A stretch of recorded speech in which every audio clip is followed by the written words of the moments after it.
Hello everyone, welcome to the commerce Adda platform. This is Saumya here. तो जैसे कि ये स्टूडेंट ने बोला था कैपिटल बजटिंग के लिए, तो मैं कैपिटल बजटिंग का टॉपिक आप लोगों के लिए लेकर आई हूँ। यहाँ से कई बार क्वेश्चंस जो है वो देखने को मिले हैं, जैसे इसके मेथड है एनपीवी आईआरआर, इस यहाँ से क्वेश्चन ज्यादा देखने को मिले।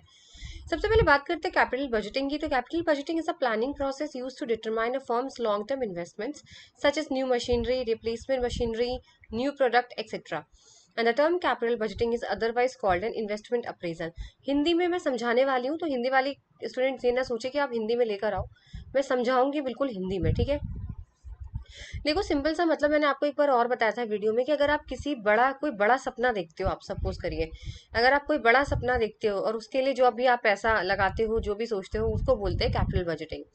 और जो भी आप अगर मैं बात करूं, प्लानिंग करते हो छोटे मोटी चीजों के लिए, छोटे सपने देखना, उसे बोलते हैं वर्किंग कैपिटल मैनेजमेंट। तो कैपिटल बजटिंग बेटा एक ऐसा प्रोसेस है जहां पर हम बहुत लंबे टाइम के इन्वेस्टमेंट के बारे में सोच के चलते हैं। जैसे नई मशीनरी लेना या रिप्लेस कर देना, नया प्रोडक्ट कोई लेना, ठीक है ना। तो यानी बहुत बड़ी चीज के लिए करते हैं, इसीलिए इसको इन्वेस्टमेंट अप्रेजल के नाम से भी जाना जाता है।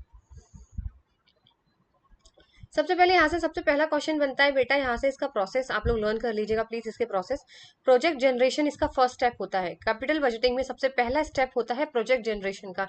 यहाँ से क्वेश्चन कई बार आ चुका है, मैंने खुद एग्जाम्स दिए हैं, तो उसमें मैंने कई बार ये क्वेश्चन जो है वो एग्जाम में बहुत बार रिपीट होते हुए देखे हैं।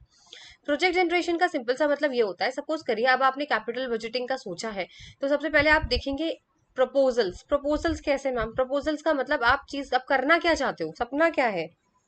सपना देख तो लिया, पर सपना होगा ना कुछ तो सपना होगा ना, कि प्लेन में बैठना है एक बार, या एक बार गोवा घूमने जाना है, क्या सपना क्या है, वही चीज कैपिटल बजटिंग में सबसे पहला है प्रोजेक्ट जनरेशन। यानी यहाँ पर इन्वेस्टमेंट प्रपोजल्स देखे जाते हैं। जैसे proposal to add a new product to the product line, यानी आप चाहते हो कि कोई नया प्रोडक्ट आप ऐड करो अपने पुराने, ठीक है, मार्केट के अंदर। या आप चाहते हो proposal to expand production capacity, आप चाहते हो कि मैं अपना प्रोडक्शन बढ़ाऊं। या फिर आप चाहते हो proposal to reduce the cost of the output of the existing product without altering the scale of operation. आप या यही चाहते हो कि प्रोडक्शन तो उतना ही रहे, सामान तो उतना ही बने, पर उसकी कीमत कम हो जाए, कॉस्ट जो लागत की होती है, जो लगती है कीमत, वो कम हो जाए। तो ये पहले आपको यहाँ पे देखना पड़ेगा, सबसे पहला प्रोसेस इसका यहाँ पर स्टेप का यही है। अब आपने ये देख लिया, अब नेक्स्ट है प्रोजेक्ट इवैल्यूएशन। इसमें दो स्टेप्स होते हैं, estimation of benefit and cost, और या फिर selection of an appropriate criteria to just the desirability of the project. अब आपने सोच तो लिया कि गोवा जाएंगे या प्लेन में बैठना मेरा एक सपना है, ठीक है। अब आप बेटा ये देखोगे प्लेन का खर्चा कितना है। बैठोगे तो सही, प्लेन से जाने का, प्लेन की टिकट का पैसा कहाँ से आएगा।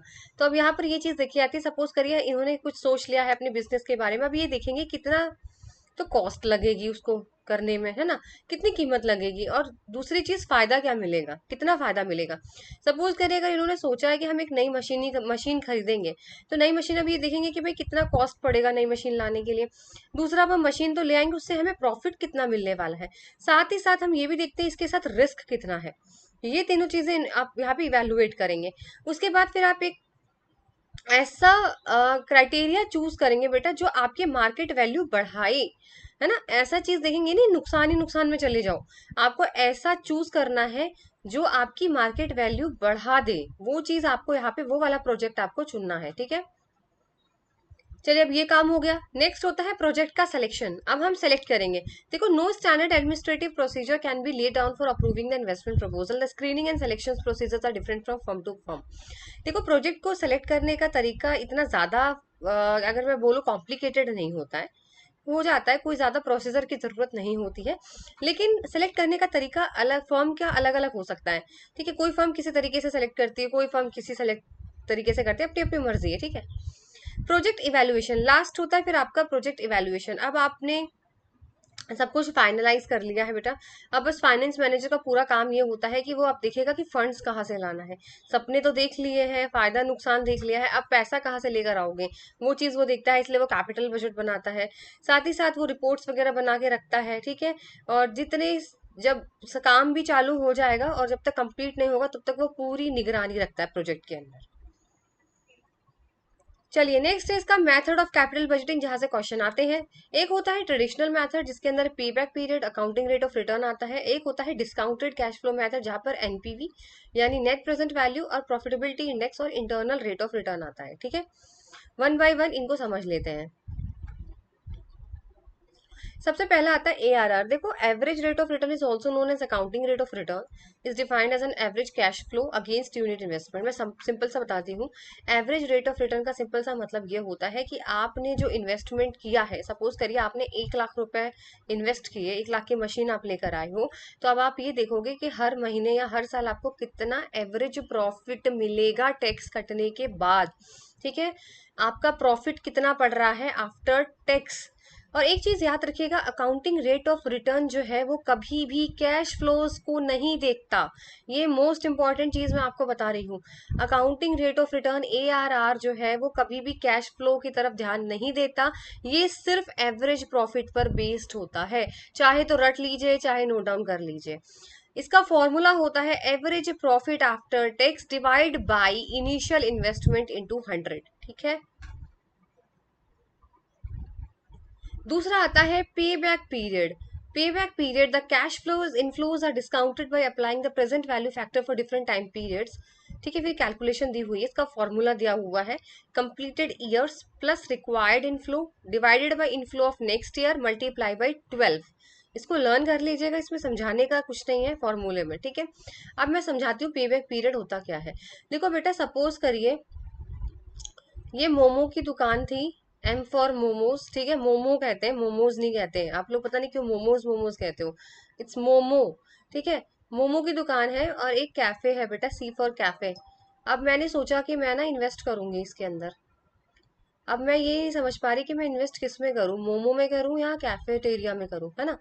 तो देखो, पे बैक पीरियड यहाँ ये कहता है कि जो आपने पैसा इन्वेस्ट किया है वो कितने साल में आपको वापस रिकवर हो जाएगा। तो बेटा, जितना कम में होगा उतना फायदा है ना। सपोज करो, बस इतना करो कि आपने किसी को पैसे दिए, सपोज करिए, अब वो कितने टाइम में आप वापस लेना चाहोगे, जल्दी रहेगी ना लेने की। तो वही पे बैक पीरियड है कि जितना जल्दी हो सके हम अपना इन्वेस्टमेंट का जो पैसा है वो हमें रिकवर हो जाए। तो जितना ज्यादा कम पे बैक टाइम होगा ना वो ज्यादा अच्छा होगा। ठीक है, कैसे मैम, अब एग्जाम्पल से समझाती हूँ।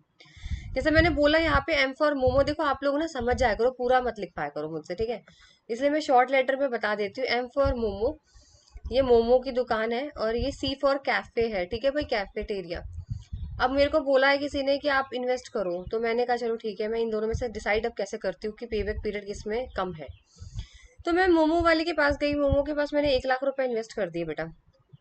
मेरे पास 1 लाख रुपए है इन्वेस्ट करने के लिए, 1 लाख। ठीक है, तो अब मैंने बोला मोमो वाले को कि भाई आप कितना देने वाले हो मुझे हर महीने या हर साल, आप कितना मुझे प्रॉफिट दोगे। तो मोमोज वाला बोलता है, मैडम हम आपको 50,000 दे देंगे। हम आपको 50,000 रुपए आपको एज अ प्रॉफिट या एज अ रिटर्न, कुछ भी समझ लो, वो आपको दिया जाएगा। 50,000। मैंने कहा बहुत बढ़िया है। मैं कैफेटेरिया वाले के पास गई, वो बोला हम आपको 25,000 ही देंगे। अच्छा, मैंने कहा चलो 25,000 देंगे। अब कैसे पे बैक पीरियड निकालोगे। अब मैंने कितना इन्वेस्ट किया था बेटा, 1 लाख। तो 1 लाख को अगर अगर मैं मोमोज वाले अमाउंट से डिवाइड करूँ, 50,000 से, 50,000 से बेटा, तो मेरा कितना आएगा। 50,000 को 1 लाख से डिवाइड कर दो, सॉरी 1 लाख को 50,000 से डिवाइड कर दो, तो यहाँ पे मैम मिला 2 साल। यानी ये मेरा पैसा 2 साल के अंदर अंदर मुझे दे देगा, मतलब कवर हो जाएगा मेरा। मैंने कहा अच्छा, कैफेटेरिया कितना हुआ।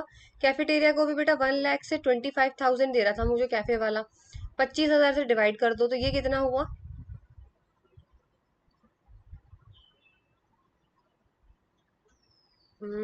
डिवाइड कर दो 1 लाख को 25 से।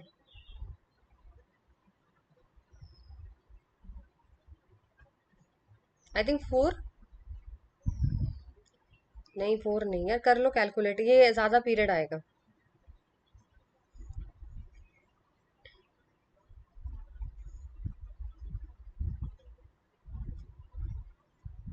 ठीक है, अगर हम डिवाइड करते हैं तो यहाँ 4 आएगा, मैंने कहा था ना 4 ही आएगा, पर फिर भी आप लोग कैलकुलेशन सही करना एग्जाम में तो। ठीक है, 4 साल में वापस मिलेगा। कितने में मिलेगा, 4 साल में। ठीक है, तो अब ये बताओ, आपको अपना पैसा 2 साल के अंदर अंदर वापस चाहिए या रिकवर करना है, या 4 साल के अंदर अंदर।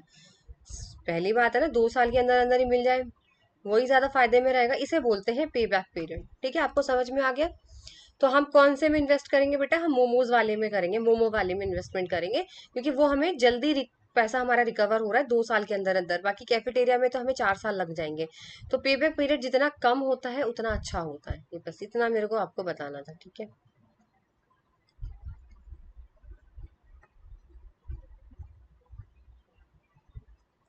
अब इसको देखो कैलकुलेट कैसे करते हैं। अगर आपकी कैश फ्लोज बराबर है, बराबर का मतलब ये होता है बेटा हर साल आपको 50,000 50,000 50,000 50,000 ही मिल रहे हैं। तो आपका फॉर्मूला रहेगा initial investment divided by annual cash flow. जैसे मैंने अभी डिवाइड करके दिखाया, इन्वेस्टमेंट मैंने कितने किया था 1 लाख का, और मिल कितना रहा था मुझे हर साल 50,000, तो डिवाइड किया 2 निकाला है ना। लेकिन अगर कैश इनफ्लोज अनइवन होते हैं, यानी इस साल 30,000 दिया, अगली साल 40 दिया, उसके अगले साल 50,000 दिया, तो उसका फॉर्मूला होता है E+B/C। ई का मतलब year immediately preceding to year of recovery, B का मतलब amount to be left to be recovered, and C मतलब cash flow during the year of final recovery. इसको निकालने का तरीका अलग होता है, इसके अंदर हम लोग ऐड करते करते चले जाते हैं, ठीक है, क्यूमुलेटिव की तरह। एक क्वेश्चन है यहाँ पे देख लो, सिंपल क्वेश्चन है, अगर एग्जाम में आ जाए तो। प्रोजेक्ट है 1 लाख का, और 20,000 रुपए हमें कैश फ्लो दे रहा था, 8 साल के लिए उसने हमें दिया है, तो पे बैक पीरियड कितना होगा। तो इनिशियल इन्वेस्टमेंट 1 लाख है, डिवाइड कर दो 20,000 से, 5 साल निकल आएगा, यानी 5 साल के अंदर अंदर का पे बैक पीरियड है। चलिए फिर आता है NPV. NPV method is discounted cash flow technique होती है ये। This method compares cash inflows and cash outflows, यानी इसका सिंपल सा फॉर्मूला होता है कितना कैश आया और कितना गया उनको माइनस कर दो, वो एनपीवी बताता है। The major characteristic of this method is that it takes into account the time value of money, and all in cash inflows and outflows are converted to present value। देखो ये NPV है, ये NPV time value को मानते हैं। NPV profitability index IRR, ये किसको मानते हैं, टाइम वैल्यू ऑफ मनी को। टाइम वैल्यू ऑफ मनी क्या होता है आज का 100 रुपए, टाइम वैल्यू ऑफ मनी ढंग से समझ लेना। आज का 100 रुपए आगे चल के 3 साल में जब 100 रुपए होगा, तो आज की जो 100 की वैल्यू है वो ज्यादा होती है 3 साल का जो 100 रुपए होगा उससे। समझो मेरी बात को। सपोज करिए मेरी फ्रेंड है, वो मुझसे पैसे लेने आई कि आप 100 में प्लीज मुझे 10,000 रुपए दे दो, और मैं आपको 5 साल बाद आपके 10,000 रुपए वापस दे दूंगी। मैं कहूंगी नहीं नहीं नहीं नहीं नहीं, आज की जो 10,000 की वैल्यू जो है वो ज्यादा है, जो मुझे 5 साल बाद वो 10,000 रुपए देगी वो वैल्यू कम है। कम कैसे, क्योंकि महंगाई है बेटा। आप खुद सोचो, आज का जो पैसा है ना वो उसकी वैल्यू ज्यादा है। अभी जो अगली साल या 5 साल बाद जो वो सेम पैसा जो रहने वाला है 10,000, उसकी वैल्यू कम हो जाएगी। क्यों, क्योंकि महंगाई की वजह से हो जाएगी कम। क्योंकि तब आप आज मैं 10,000 रुपए का एक वॉशिंग मशीन खरीद सकती हूँ, लेकिन यही 5 साल बाद क्या 10,000 में मुझे वॉशिंग मशीन मिलेगी, बिल्कुल भी नहीं। महंगाई की वजह से। तो यानी आज का जो पैसा है वो ज्यादा इंपॉर्टेंट है, वो ज्यादा ऊपर है। आगे चल के जो पैसे, सेम जो पैसा 5 साल बाद होगा उसके कंपैरिजन के वैल्यू। जैसे मैंने अभी आपको बताया, तभी तो आप लोगों से ब्याज लेते हैं लोग। आपसे कोई उधार लेता है ना, 10,000 20,000 आप उधार लेते हो तो आपसे ब्याज लेते हैं कि हर महीने ब्याज दो, नहीं तो घाटा हो जाएगा, क्योंकि आज की जो पैसे की वैल्यू है वो ज्यादा है। ठीक है, तो यही बोलती है टाइम वैल्यू ऑफ मनी। ठीक है, याद रहेगा ये चीज। ये तो बहुत, देखो एनपीवी ना क्या है, ऐसे रटोगे तो कभी समझ में नहीं आएगा, एग्जाम्पल के साथ समझोगे तभी टॉपिक समझ में आएगा। सिर्फ रट लिया तो टाइम वैल्यू ऑफ मनी क्या होता है, टाइम वैल्यू ऑफ मनी किसी ने पूछ लिया तो फिर तो आप लोगों की रिजल्ट हो जाएगी ना। किसने पूछ लिया कि टाइम वैल्यू ऑफ मनी होता क्या है, तो टाइम वैल्यू ऑफ मनी सब कोई भी पूछे तो आप ये बताइएगा कि आज का जो पैसा है, आज का 1 रुपए है, वो आगे चल के 3 साल या 5 साल या 6 साल बाद उसके वैल्यू से बहुत ज्यादा है आज का पैसा। ठीक है, आज का 1 रुपए कल के 1 रुपए से ज्यादा है, ये याद रखिएगा, उसकी वैल्यू ज्यादा है। देखो एनपीवी के लिए इनफ्लोज आउटफ्लोज निकालते हैं हम लोग, एक और एक डिस्काउंट रेट और कट ऑफ रेट डिटरमाइन करते हैं। ये क्या होता है मैम, ये सपोज करिए रेट ऑफ रिटर्न है कि आपको कितना चाहिए, वो आप पहले से सेट करके रखते हो बेटा एनपीवी के अंदर। यानी आपको पहले ही पता है कि आपको 10% तो आपको चाहिए ही चाहिए, या 12% तो आपको चाहिए ही चाहिए। जैसे सपोज करिए, मैं एग्जाम्पल से समझाती हूँ आपको। सपोज करिए कि मैंने कुछ भी अपना एक बनाया था, कुछ भी इन्वेस्टमेंट मैंने किया था, तो मैंने 10% बैंक से बेटा लोन लिया हुआ था, 10%। तो मैं एक फिक्स रखूंगी कि भैया 10% लोन। एनपीवी का सिंपल सा मतलब होता है कितना प्रॉफिट और कितना लॉस। ठीक है, तो इसके अंदर एक फिक्स रेट बेटा मुझे करना ही करना है। अब 10% तो मुझे बैंक को ही देना है, तो मेरे को कुछ अपना भी तो चाहिए। फिर 2% मान लो मैं प्रॉफिट, मेरे को थोड़ा फायदा भी तो चाहिए, तो इसको मिला के मैं 12% सेट कर दूंगी। इसे बोलते हैं डिस्काउंट रेट और कट ऑफ रेट। यार इतना तो मुझे मिलना ही चाहिए मेरे इन्वेस्टमेंट पे। ठीक है, तो ये फॉर्मूला होता है बेटा, with the help of return फिर आपको पीवीएफ निकालना होता है, फिर आप मल्टीप्लाई करते हो प्रेजेंट वैल्यू फैक्टर से, फिर डिस्काउंटेड कैश इनफ्लो ऐड होता है। आप इस कैलकुलेशन को ना रट लीजिए या फिर समझ लीजिए, क्योंकि यहाँ से स्टेप से क्वेश्चन आ सकते हैं आपको एग्जाम में। और इसमें अगर आप समझ के करेंगे तो भी आपके लिए इजी है, और रटना चाहो तो भी रट सकते हो। रटना इज नॉट बुरी थिंग, है ना, बुराई नहीं होती है, क्योंकि इतना कुछ होता है ना एग्जाम में, जो इंपॉर्टेंट है वो चीज समझिए, जो रटना होता है वो रटना ही होता है। तो अगर आपको स्टेप समझ में भी ना आए तो आप इसको रट लीजिए। पहले आप देखिए सिर्फ कैश इनफ्लोज और आउटफ्लोज निकालिए, मैं फिर भी आपको समझा देती हूँ ताकि आपको रटना ना पड़े, क्योंकि मैं हमेशा रट्टाफिकेशन के खिलाफ ही रहती हूँ हमेशा, क्योंकि रट्टाफिकेशन कभी आपको जिंदगी भर तक याद नहीं रहेगा, है ना। और अगर आपको लाइफ टाइम याद रखना है तो समझ के करिए, इसलिए मैं हमेशा आपको एग्जाम्पल से ही लर्न कराती हूँ। देखो सबसे पहले कैश इनफ्लोज, कितना पैसा आया कितना गया ये निकाल लो। उसके बाद एक रेट फिक्स कर लो, ये इतना तो मुझे वापस रिटर्न चाहिए ही चाहिए, ठीक है। अब उस रिटर्न के हेल्प से आप प्रेजेंट वैल्यू निकाल लोगे कैश इनफ्लोज की, ठीक है। फिर आप प्रेजेंट वैल्यू फैक्टर निकालोगे फॉर्मूला अप्लाई करके, 1/1 + R, ठीक है। और या पीवीएफ टेबल आती है उसके हेल्प से, वैसे न्यूमेरिकल आती नहीं है यहाँ से, ठीक है। फिर उसके बाद आप कैश फ्लो निकालोगे हर साल का, उसको मल्टीप्लाई किया किससे कर दोगे, अभी जो पीवीएफ निकाला है ना उससे मल्टीप्लाई कर देना, ठीक है। फिर सब सारे कैश इनफ्लोज को ऐड कर देना, तो आपको प्रेजेंट वैल्यू मिल जाएगी, ठीक है। बाकी इसका फॉर्मूला आप लोग याद कर लेना। एनपीवी का फॉर्मूला है present value of cash inflow minus present value of cash outflow. सबसे पहले जो है ना हमें प्रेजेंट वैल्यू निकालनी पड़ती है, उसके बाद हम माइनस करते हैं। डायरेक्ट माइनस मत कर देना कि कैश आया और कैश गया और माइनस कर देना, नहीं, उनकी प्रेजेंट वैल्यू में निकालने के बाद माइनस किया जाता है। अब देखो क्वेश्चन यहाँ से आता है डिसीजन क्राइटेरिया। अगर आपका एनपीवी पॉजिटिव है तो हम एक्सेप्ट कर लेंगे। मैम पॉजिटिव कैसे? पॉजिटिव का मतलब ये होता है कि सपोज करिए आपने 10% बैंक से लोन लिया था, मैंने अभी आपको बताया 10% लोन लिया था, तो आपने 12% फिक्स कर रखा था। अब क्या हुआ, 12% आपने फिक्स कर रखा था, इतना मुझे चाहिए, और आपको मिल गया 15%। वेरी नाइस, 15% मिल गया तो फिर पॉजिटिव है, यानी आपने जितना सोचा था आपने बैंक का भी चुका दिया, और उसके बाद भी आपको प्रॉफिट मिला है, यानी आपने सारी कॉस्ट भी कवर कर दी है, कर्जा भी चुका दिया, और उसके बाद भी आपके आपके पास प्रॉफिट आपको मिल गया है, तो उसे बोलते हैं पॉजिटिव।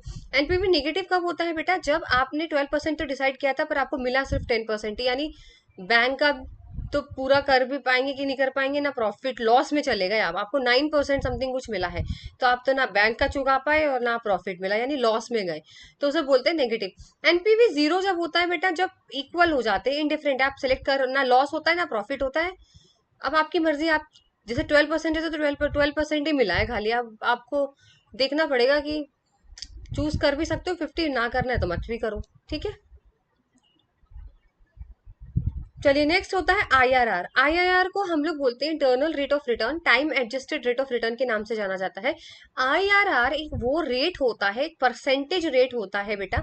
अच्छा एक और बताती हूँ, एनपीवी की वैल्यू हमेशा एब्सोल्यूट टर्म में होती है, लिख लो, इसमें लिया नहीं है बट अच्छा है मुझे याद आ गया। एनपीवी को हमेशा एब्सोल्यूट टर्म के अंदर लिखा जाता है, यानी रुपए डॉलर में लिखा जाता है, याद रखिएगा, ठीक है। इंटरनल रेट ऑफ रिटर्न जो है वो एक ऐसा रेट होता है बेटा, एक ऐसा परसेंटेज होता है जहां पर एनपीवी जीरो हो जाती है। एनपीवी जीरो का मतलब ना प्रॉफिट और ना लॉस, तो जहां पर आपका नेट प्रेजेंट वैल्यू जीरो हो जाएगा, अभी मैंने आपको बताया ना जीरो हो गया जहां प्रॉफिट ना ही लॉस, तो वो रेट जो होता है वो आईआरआर होता है। देखो एनपीवी के अंदर क्या होता है, नेट प्रेजेंट वैल्यू के अंदर हम लोग रेट फिक्स करते हैं, 10 12 मैंने आपको बताया लेकिन आईआरआर के अंदर हम लोग रेट फिक्स नहीं करते। नंबर वन, आईआरआर के अंदर हम लोग परसेंटेज में चीजें लिखते हैं, ना कि रुपए डॉलर में लिखते हैं, लिख लो कहीं भी, ठीक है। आईआरआर वो रेट होता है जहां पर आपकी cash inflow, present value of cash inflow और present value of cash outflow बराबर हो जाए, ठीक है। इसके अंदर डिस्काउंट रेट नहीं होता, तो हम लोग ट्राई करते रहते हैं। मैम ट्राई कैसे करते रहते हैं, जैसे आप लोग एग्जाम में तुक्के लगाते हो ना, वही यहाँ आईआरआर में करते हैं। जब तक आपको परसेंटेज आगे पीछे बढ़ाना या कम करना रहना पड़ेगा, जब तक आप देखोगे नहीं कि नेट प्रेजेंट वैल्यू जीरो आ जाए। अगर आपने सपोज करिए 10% लगाया, तो 10% में जीरो नहीं आया तो आप उसको बढ़ा के देखिए, 12% करके देखिए, 12% में नहीं आया तो 13% करके देखिए, ठीक है, 14 करके देखिए, जब तक वो जीरो नहीं आ जाता उसको चेक करते रहिए। 10 11 12 13 8 9 कौन से पे सही फिट बैठेगा, वो आपको यहाँ पे ट्राई करना पड़ता है जब तक वो जीरो ना हो जाए, ठीक है। अगर आपको सपोज करिए आपका जो प्रेजेंट वैल्यू कैश आउटफ्लो ज्यादा है, आउटफ्लो ज्यादा है ना, इनफ्लो कम है, भाई आउटफ्लो का नंबर ज्यादा है और इनफ्लो पैसा जा ज्यादा रहा है आ कम रहा है, तो फिर आप कम रेट रख के देखो, 8 7 6 ऐसे पे जाओ। लेकिन अगर इनफ्लो ज्यादा है, मतलब पैसा आ ज्यादा रहा है जा कम रहा है, तो फिर ज्यादा रेट देखो, 12 13 14 15 ऐसे चेक करे जाते हैं, ठीक है। इसका देखो एक्सेप्टेंस का रूल क्या होता है, अगर आईआरआर ज्यादा है के से, आईआरआर ज्यादा है के का मतलब क्या होता है, जितना आपको रिटर्न आपको चाहिए था बेटा। के का मतलब होता है कॉस्ट ऑफ कैपिटल बोल सकते हो, रिटर्न बोल सकते हो, रेट ऑफ रिटर्न, कि आपको कितना चाहिए। सपोज करिए आपने सेट किया था आपका आईआरआर जो है, अभी जैसे मैंने बैंक का लोन का बताया ना, तो सपोज करिए बैंक का लोन यहाँ पे 10% ही था। यहाँ पे हम प्रॉफिट लॉस नहीं देखते, ठीक है, कि भाई हम 10 है तो 10 ही देखेंगे खाली बस। जैसे मैंने कहा ना 10% लोन लिया हुआ है, तो सपोज करिए आपका इंटरनल रेट ऑफ रिटर्न 12 आ गया, तो फिर आप एक्सेप्ट कर लोगे, बहुत बढ़िया बात है ना। लेकिन भाई अगर आपका आईआरआर जो है वो यहाँ पे 9 आ गया, है ना, और 10% आपका रेट ऑफ रिटर्न है, तो आप रिजेक्ट कर दोगे। आप क्यों लोगे फिर कम? अब बराबर रहेगा तो आप फिर में एक्सेप्ट भी कर सकते हो, और फिर आपकी मर्जी है, चूज करो या मत करो, 50-50 हो जाता है। ठीक है, तो जिसमें ज्यादा हायर आईआरआर होगा ना वही हम सेलेक्ट करते हैं, जिसमें हमें ज्यादा रेट ऑफ रिटर्न मिलेगा। और एनपीवी का मतलब होता है प्रॉफिट और लॉस निकालना, कि प्रॉफिट है या लॉस है। लेकिन इंटरनल रेट ऑफ रिटर्न के अंदर होता है एक हमें परफेक्ट रिटर्न कितना मिल रहा है, हमें फिक्स रिटर्न कितना मिल रहा है, जैसे 12% मिल रहा है, 13 मिल रहा है, 14 मिल रहा है, कितना मिल रहा है, उसके हिसाब से हम चूज करते हैं। भाई ज्यादा मिलेगा तो कौन कौन है जो ज्यादा को एक्सेप्ट नहीं करता, आप ये बताओ। कौन है जो ज्यादा को एक्सेप्ट नहीं करेगा? तो वही चीज है, अगर आईआरआर ज्यादा होगा, रेट ऑफ रिटर्न आपको ज्यादा मिल रहा है कॉस्ट ऑफ कैपिटल से, तो फिर आप उसको एक्सेप्ट करोगे ना भाई। कॉस्ट से ज्यादा मिल रहा है तो फिर आप नहीं लोगे क्या? ये तो कोई भी कॉमन सी बात है ना, इसको क्या रटना है, इसमें यही तो चीज है। भाई आईआरआर रेट ऑफ रिटर्न अगर आपको ज्यादा मिल रहा है तो आप लोगे ना, हाथ फैला के लोगे। और कम मिल रहा है तो क्यों लोगे, रिजेक्ट करोगे। फिर आता है प्रॉफिटेबिलिटी इंडेक्स। देखो प्रॉफिटेबिलिटी इंडेक्स में क्या होता है, ratio of the present value of cash inflows and required rate of return. अभी मैंने आपको बोला था कि इन एनपीवी में हम माइनस कर देते हैं present value of inflow minus present value of outflow, लेकिन ये हम रेशियो में निकालते हैं। ठीक है, प्रॉफिटेबिलिटी को हम लोग रेशियो में निकालते हैं। इसलिए इसका फॉर्मूला ये होता है कि हम लोग उसको डिवाइड करते हैं, present value of inflow divided by the present value of outflow.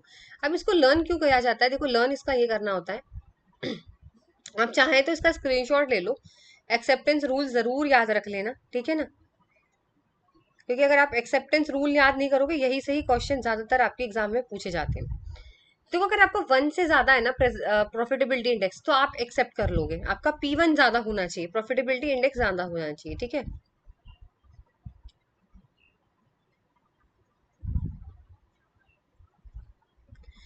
ठीक है, और अगर आपका P1 छोटा है, जैसे IR ज्यादा था तो एक्सेप्ट कर लेंगे, P1 ज्यादा था तो एक्सेप्ट कर लेंगे, NPV पॉजिटिव है तो एक्सेप्ट कर लेंगे, ठीक है, तो वही चीज है।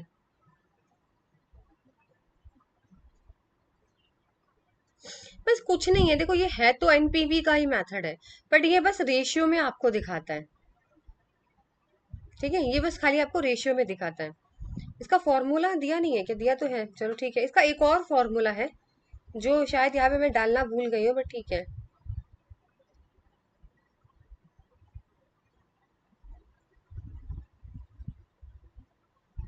वैसे यहाँ से क्वेश्चन एग्जाम्पल में आएंगे तो सिंपल ही आएगा, वो दूसरा फॉर्मूला ऐड करने की जरूरत है नहीं वैसे।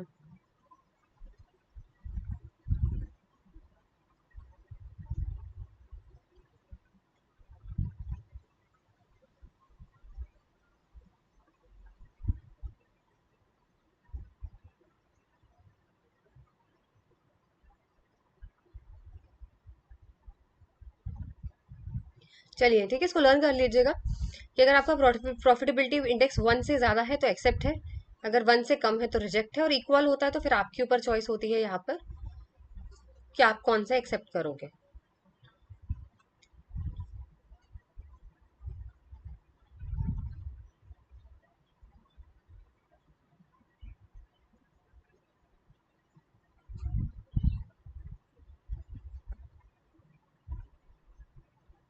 चलिए यही था आज का सेशन, और आई होप आपको समझ में आ गया हो, ठीक है।